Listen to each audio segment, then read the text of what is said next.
Welcome back to main robo cinema special. ఒకనాటి ఆపాత మధురాలను, అప్పటి అద్భుతమైన సినిమా విశేషాలను, మర్చిపోలేని జ్ఞాపకాలను మీకు ఎప్పటికప్పుడు అందిస్తోంది మీ మెయిన్ రోబో సినిమా స్పెషల్. తెలుగు చలనచిత్ర పరిశ్రమలో ఒక లెజెండరీ నటుడు, హుందాతనానికి, క్రమశిక్షణకు నిలువెత్తు రూపమైన శ్రీ గుమ్మడి వెంకటేశ్వరరావు గారి గురించి ఈరోజు మన మెయిన్ రోబో సినిమా స్పెషల్ ఒక ప్రత్యేకమైన స్టోరీగా మీ ముందుకు తీసుకొచ్చింది. గుమ్మడిగారు అనగానే మనకు గుర్తొచ్చేది ఆ గంభీరమైన వాయిస్, కళ్లల్లో కనిపించే ఆత్మీయత. 1928లో తెనాలి దగ్గరి రావికంపాడులో జన్మించిన ఆయన 1950లో అదృష్టదీపుడు అనే సినిమాతో వెండితెరకు పరిచయమయ్యారు. మీకు తెలుసా, ఆయన కేవలం 20 ఏళ్ల వయసులోనే వృద్ధుడి పాత్రలు వేయడం ప్రారంభించారు. అర్ధాంగి సినిమాల్లో యువకుడైన గుమ్మడిగారు తండ్రి పాత్రల్లో జీవించేసి అందర్నీ ఆశ్చర్యపరిచారు. ఇక పౌరాణికాల్లో ఆయన వేసిన బలరాముడు, దశరథుడు, కణ్వ మహర్షి పాత్రలు తెలుగు సినిమా చరిత్రలో ఎప్పటికీ నిలిచిపోతాయి. ముఖ్యంగా మాయాబజార్లో ఆయన చూపిన గాంభీర్యం సాటిలేనిది. కేవలం సినిమాల్లోనే కాదు, నిజ జీవితంలో కూడా ఆయన ఎంతో క్రమశిక్షణతో ఉండేవారు. ఇండస్ట్రీలో ఎంతోమంది యువ నటీనటులకు ఆయన ఒక తండ్రిలా, పెద్ద దిక్కులా సలహాలిస్తూ గైడ్ చేసేవారు. వయసు పైబడటంతో 2000 సంవత్సరం తర్వాత ఆయన సినిమాలకు దూరమయ్యారు. చివరి రోజుల్లో ఆయన తన సినీ ప్రస్థానాన్ని అక్షరబద్ధం చేస్తూ తీపి గుర్తులు, చేదు జ్ఞాపకాలు అనే అద్భుతమైన ఆత్మకథను రాశారు. ఆ తర్వాత ఎలాంటి ఆడంబరాలు లేకుండా ప్రశాంత జీవితాన్ని గడిపిన గుమ్మడిగారు 2010 జనవరి 26న మనకు అనంత తీరాలకు వెళ్లిపోయారు. ఆయన భౌతికంగా మన మధ్య లేకపోయినా ఆయన పోషించిన పాత్రల ద్వారా తెలుగు ప్రేక్షకుల గుండెల్లో ఎప్పటికీ జీవించే ఉంటారు. గుమ్మడిగారి సినీ ప్రస్థానం మరియు వ్యక్తిగత జీవితం. గుమ్మడి వెంకటేశ్వరరావు గారు 1928 జులై 9న గుంటూరు జిల్లా తెనాలి సమీపంలోని రావికంపాడులో జన్మించారు. 1950లో అదృష్టదీపుడు అనే సినిమాతో ఆయన వెండితెరకు పరిచయమయ్యారు. కేవలం 20 ఏళ్ల వయస్సులోనే తండ్రి పాత్రల్లో నటించడం ప్రారంభించారు. అర్ధాంగి సినిమాల నాటికి ఆయన వయస్సు చాలా తక్కువ, కానీ నటనలో ఎంతో పరిణతి చూపించారు. పౌరాణికాల్లో బలరాముడు, మాయాబజార్, దశరథుడు, కణ్వ మహర్షిగా ఆయన నటన అద్వితీయం. సాంఘిక చిత్రాల్లో జమీందారుగా, ఆదర్శ తండ్రిగా, లాయర్గా, జడ్జిగా ఆయనే సాటి. వ్యక్తిగత జీవితంలో ఆయన ఎంతో క్రమశిక్షణతో ఉండేవారు. షూటింగ్కు సమయానికంటే ముందే వచ్చేవారు. ఎన్టీఆర్, ఏఎన్ఆర్ వంటి అగ్రకథానాయకులతో సమానమైన గౌరవాన్ని పరిశ్రమలో పొందారు. మర్చిపోలేని సంఘటనలు. మాయాబజార్లో బలరాముడి పాత్ర. మాయాబజార్ సినిమాలో బలరాముడి పాత్రకు మొదట వేరే నటుణ్ణి అనుకున్నారు, కానీ కెవి రెడ్డిగారు గుమ్మడిగారిని ఎంపిక చేశారు. ఆ పాత్రలో ఆయన చూపిన గాంభీర్యం, ముక్కుసూటితనం ఇప్పటికీ క్లాసిక్గా నిలిచిపోయాయి. ఒక సినిమాలో ఎన్టీఆర్ గారికి గుమ్మడిగారు తండ్రిగా నటించారు. ఆ సమయంలో సీన్ పండడం కోసం ఎన్టీఆర్ గారు గుమ్మడిగారి కాళ్లపై పడి ఏడ్చారు. అంతటి మహానటుడు తన కాళ్లపై పడటం గుమ్మడిగారిని ఎంతో భావోద్వేగానికి గురిచేసింది. నిజ జీవితంలోనూ తండ్రిలాగే ఉండేవారు. పరిశ్రమలో చాలామంది యువ నటీనటులు తమ వ్యక్తిగత సమస్యలను గుమ్మడిగారితో పంచుకుని సలహాలు తీసుకునేవారు. ఆయన అందరినీ ఒక తండ్రులా, పెద్ద దిక్కులా గైడ్ చేసేవారు. మహాభారతం రీసెర్చ్. పౌరాణిక పాత్రలు వేసేటప్పుడు ఆయన ఎంతో పరిశోధన చేసేవారు. డైలాగ్ డెలివరీలో స్పష్టత కోసం గంటల తరబడి ప్రాక్టీస్ చేసేవారు. చివరి రోజుల్లో ఆయన జీవితం. సినిమాలకు దూరం. వయస్సు పైబడటం, ఆరోగ్యం సహకరించకపోవటంతో 2000 సంవత్సరం తర్వాత ఆయన సినిమాలకు పూర్తిగా దూరమయ్యారు. చివరి రోజుల్లో ఆయన తన జ్ఞాపకాలను అక్షరబద్ధం చేశారు. తీపి గుర్తులు, చేదు జ్ఞాపకాలు అనే పేరుతో ఆయన రాసిన ఆత్మకథ తెలుగు సినీ చరిత్రకు ఒక నిఘంటువు లాంటిది. సాధారణ జీవితం. ఎలాంటి ఆడంబరాలు లేకుండా హైదరాబాద్లోని తన నివాసంలో ప్రశాంత జీవితాన్ని గడిపారు. పాతతరం నటులు, మిత్రులు అప్పుడప్పుడు వచ్చి ఆయన్ను కలిసి వెళ్లేవారు. దీర్ఘకాలంపాటు తెలుగు ప్రేక్షకులను అలరించిన గుమ్మడిగారు 2010 జనవరి 26న అనారోగ్యంతో కన్నుమూశారు. ఆయన మరణం తెలుగు సినిమా ఒక గొప్ప పెద్ద దిక్కును కోల్పోయేలా చేసింది. మహానటుడు గుమ్మడిగారి జీవితంలో ముఖ్యమైన సంఘటనలు, మరిన్ని విశేషాల కోసం పూర్తి వీడియో చూడండి. ఈ వీడియో గనక మీకు నచ్చినట్లయితే వెంటనే లైక్ చేయండి, మీ మిత్రులకు షేర్ చేయండి. అలాగే మన ఛానల్ని మొదటిసారి చూస్తున్నవారైతే మరిన్ని ఆసక్తికరమైన సినిమా విశేషాల కోసం ఇప్పుడే సబ్స్క్రైబ్ చేయండి. అలాగే గుమ్మడిగారి గురించి మీకు తెలిసిన మరేదైనా ఆసక్తికరమైన విషయాలు లేదా మీరు చూసిన ఆయన తొలి సినిమా సంగతులను క్రింది కామెంట్ సెక్షన్లో మాతో పంచుకోండి. Thank you for watching. ఇక మెయిన్ రోబో సినిమా స్పెషల్లో గుమ్మడి గారి గురించి మరిన్ని విశేషాలు తెలుసుకుందాం. నమస్కారం.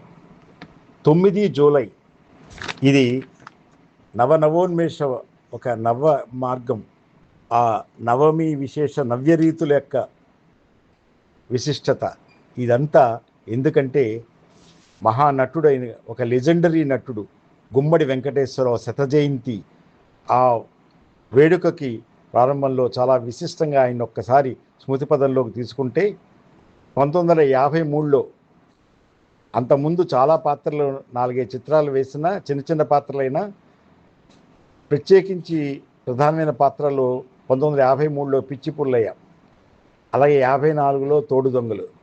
ఈ తోడు దొంగల్లో నటరత్న ఎన్టీఆర్ తోటి చేసి ఎంతో విశిష్టమైన గుర్తింపు పొందినటువంటి నటుడు ఆయన గుమ్మడి వెంకటేశ్వరరావు.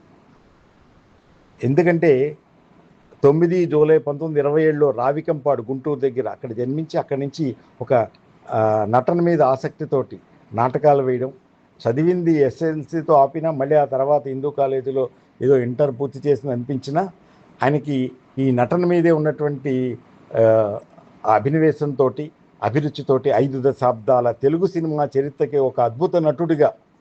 విచిత్రం ఏంటంటే 1942లో వృద్ధుడి పాత్రలోనే నాటకం వేశాడు.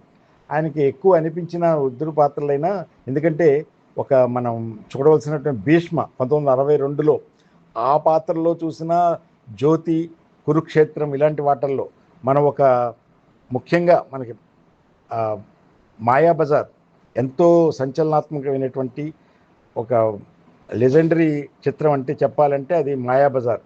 అంత మహానటుల యొక్క సంగమం అది. అటువంటి 1957లో వచ్చిన దాంట్లో బలరాముడి పాత్ర మనకి బాగా గుర్తుండిపోతుంది. ఆ బలరాముడి పాత్ర చాలా విశిష్టంగా ఒక కీలక మలుపు కూడా ఉంటుంది. ఇంకా చాలా చెప్పాలంటే ఒక నాయకుడిగా ఆయన చాలా అద్భుతమైనటువంటి నటన చూపించి, అటు పక్కన నటరత్న అద్భుతమైన నటన ఉన్నా కూడా మహామంత్రి తిమ్మర్సు ఏదైతే గొప్ప కథానాయక పాత్రగా ఉంటుందో అది మహామంత్రి తిమ్మర్సుగా అపూర్వంగా అందరినీ మెప్పించిన వాడు. ముఖ్యంగా అటు ఏఎన్ఆర్ ఇటు ఎన్టీఆర్ ఇద్దరి మధ్య కూడా మహానటుడిగా వెలిగిన వాడంటే ఎన్నో తండ్రి పాత్రలైనా, గురువు పాత్రలైనా, రాజు పాత్ర అయినా, ఒక సామాన్యుడిగా అయినా, విలన్గా అయినా ఒక వైవిధ్యాన్ని చూపించినటువంటి వాడు.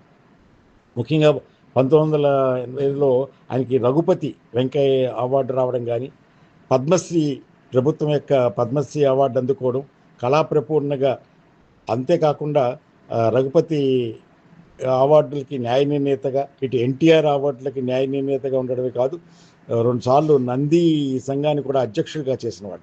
ఇక్కడ జాతీయ ఫిల్ము ఎంపిక కూడా న్యాయ నిర్ణేతగా చాలా దక్షతతోటి వ్యవహరించినటువంటి ఒక విశిష్టుడు అని చెప్తే గుమ్మడి వెంకటేశ్వరరావు.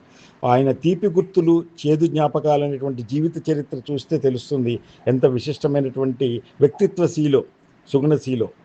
1995లో ఆయనకిద్దరు చిత్రంలో నటిస్తున్నప్పుడు గొంతు ఆయనకి ఇబ్బందికరంగా ఉంటే, ఎందుకంటే ఆయనలో ఉన్న సుగుణం ఇతరుల చేత డబ్బింగ్ చెప్పే చిత్రంలో నేను నటించను, ఇంకా తనదైన నటన, తనదైనటువంటి ఆహార్యం, తనదైనటువంటి ఒక భాషతోటి ఆ భావంతో గొంతు తనది స్వరం కావాలి అనుకుని కోరుకున్నవాడు కనుకనే నేను ఇతరులు డబ్బింగ్ చెప్పే చిత్రంలో యాక్షన్ అప్పటి నుంచి మానేశాడు కొన్నాడు. అంటే అంతటి వ్యక్తిత్వశీలి. మళ్ళీ ఆ తర్వాత ఎప్పుడో 1995లో ఆపినటువంటిది ఆయనకిద్దరు ఆపినట్టు మళ్ళీ 2008లో ఆయన బాగా మనసుకు నచ్చినటువంటి ఆ పాత్ర అదే ఉంటుంది కనుక శ్రీ కాశీనాయన చరిత్ర అని ఆ జగద్గురు ఆ పాత్రలో అక్కడ నటించడం విశిష్టం.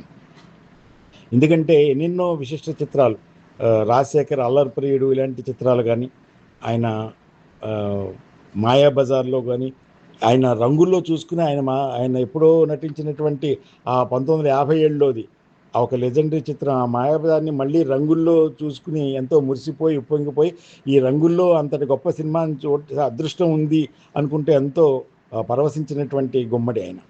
అటువంటి ఆయన ఎన్నో చిత్రాలు అదృష్ట దీపుడితోటి నిజంగా 1950లో ఈ అదృష్ట దీపుడిగా నటనతో ముక్కామలకి అసిస్టెంట్గా పాత్ర రావడం. అలా అయితే తర్వాత 2వ చిత్రంగా నవ్వితే నవరత్నాలని, 3వ చిత్రంగా పేరంటాలని, 4వ చిత్రంగా ప్రతిజ్ఞ అంటూ వచ్చినా అవన్నీ చిన్న పాత్రలు అయితే ఈ ఎన్టీఆర్తో పరిచయం అయినటువంటి ఆ సొంత చిత్రం పిచ్చి పుల్లయ్య కానీ, తర్వాత తోడు దొంగలతోటే గుమ్మడి యొక్క ఆ, ఈ జీవిత రంగం ఒక మలుపు తిరిగిందని చెప్పొచ్చు.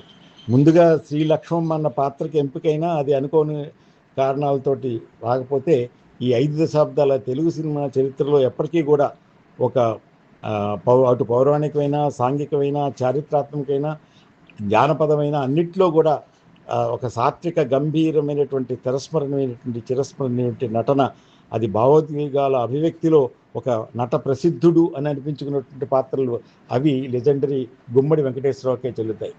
మా ఇంటి మహాలక్ష్మి 1959లో అయినా, కులదైవం ఈ 60లో, అలాగే కులగోత్రాలు 62లో, మరో మలుపు అంటే నిజంగా ఎన్ని చిత్రాలున్నా తిమ్మరసు చిత్రము, తోడు దొంగల చిత్రంతో ఆయన మరో మలుపు అని చెప్పచ్చు. అయితే మరో మలుపు చిత్రంలో యాక్ట్ చేసిన మటుకు 1982లో, ఏకలవ్య మళ్ళీ 82లోనే.